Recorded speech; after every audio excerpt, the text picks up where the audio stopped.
పుస్తకాలను గాంధీ క్షేత్రంలో గల హాలులో భద్రపరిచి ఒక గ్రంథాలయాన్ని నెలకొల్పారు. శాస్త్రిగారు ఎంతో సాధారణ జీవితం గడిపారు. తాను బ్రతికున్నంతకాలం కేవలం ఖద్దరు దుస్తుల్ని మాత్రమే ధరించేవారు. ఎటువంటి భేషజం, గర్వం, అహంకారం అనేవి వారిలో ఉండేవి కావు. గాంధీగారి శిష్యులుగా ఉన్నారు కాబట్టి వారి భావాలతో, ఆదర్శాలతో, సిద్ధాంతాలతో జీవితాన్ని గడిపారు.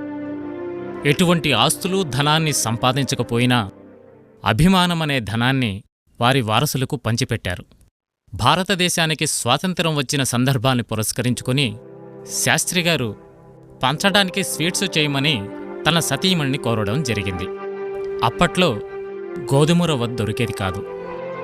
అందుకని ఆమె గోధుమలు తెప్పించి, వేయించి, తిరగలిలో రవ్వ చేసి, బెల్లంతో హల్వా చేసి పంచిపెట్టారట.